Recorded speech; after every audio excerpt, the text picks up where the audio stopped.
Against Borussia Dortmund today at the Camp Nou. Barca with the win by 3-1 qualify for the knockout stages. It's going to be fascinating to see who will join them.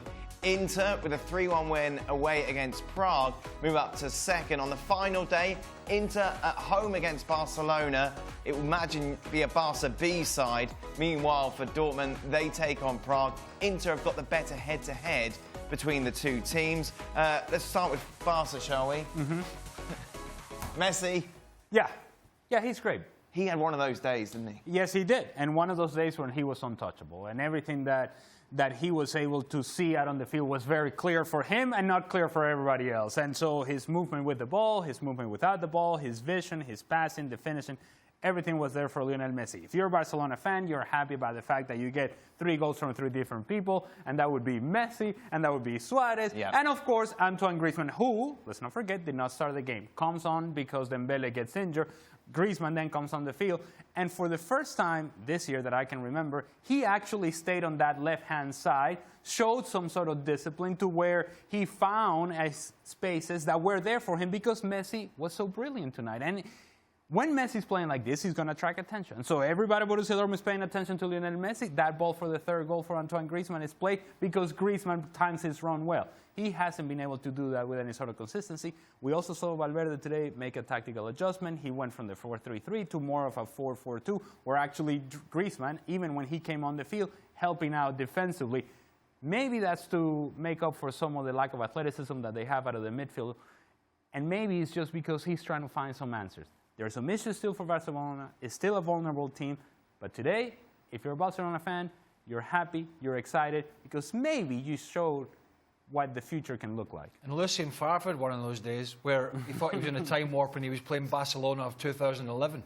Because he went into the game a little frightened with his team selection and a little brittle. Yeah, Jadon Sancho on the scared. bench. And it wasn't until it was game over and too late that he puts the likes of Sancho and I know Götze has not been playing much, but he puts them on, and all of a sudden Barcelona are under a little bit of pressure. Sancho scores a great goal, then Ter Stegen makes the great save that it goes onto the crossbar, but all of a sudden they're under a bit of pressure, and it's a pressure you felt that if they had gone for a bit more positivity, maybe they would have negated some of the Messi brilliance because they allowed Barcelona to dominate the game after the first period where they started well, then Barca dominated.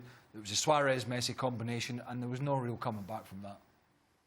Is Hummels going to retire after this game? I mean, seriously, to be fair to him, it could have been anybody, but Messi and Suarez, he must have been like this all night because the movement was frightening, the two of them linking up. It was kind of like old-school vintage with these two. I mean, just sensational. Now, as for Borussia Dortmund, another part that I don't quite understand about their approach, fine. They're going to be defensive? Okay. Then why are you trying to play out of the back? Yeah. Why are you, with the pressure of Barcelona on top of you, and you, oh, you know what? I'm Mats Hummels from here. I'm just going to split passes. Who do you think you're playing against, and where do you think you're playing? Why don't you clear it, get everybody forward, and then you try to go pressure over there and then force Barcelona into mistakes. Instead, they're giving the ball away to Barcelona in bad areas, and from there, Messi, Suarez, Griezmann, they took over. But if you want to be defensive, I mean, you're trying to do something that you're not very good at.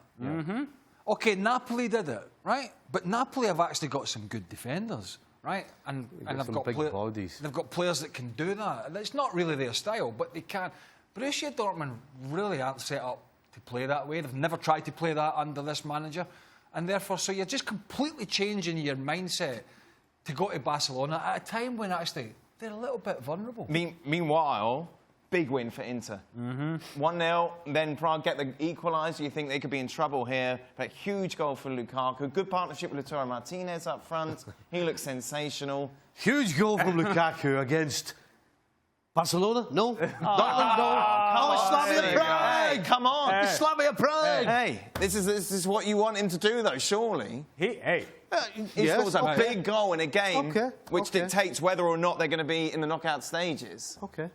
Lukaku was outstanding tonight. Yeah, exactly. He was, and he dominated. And yes, it was Slavia Prague, but his physical ability and the strength and the power and running by people and taking on people. And I have to say, the best play that Lukaku had tonight wasn't even a goal. is the assist to Lautaro Martinez in the third goal, and it was beautiful, outside of the left foot with class and everything, well timed, and the finish by Lautaro Martinez, and you're thinking, oh, hey, Yep. Lukaku, he was great tonight. Who's going through? I'm going to take Inter. No, you know what? I'm going Borussia Dortmund. Inter doesn't beat Barcelona. Really? Yep. But it won't be real Barcelona, will it? I don't think Inter beats Barcelona. What do you think?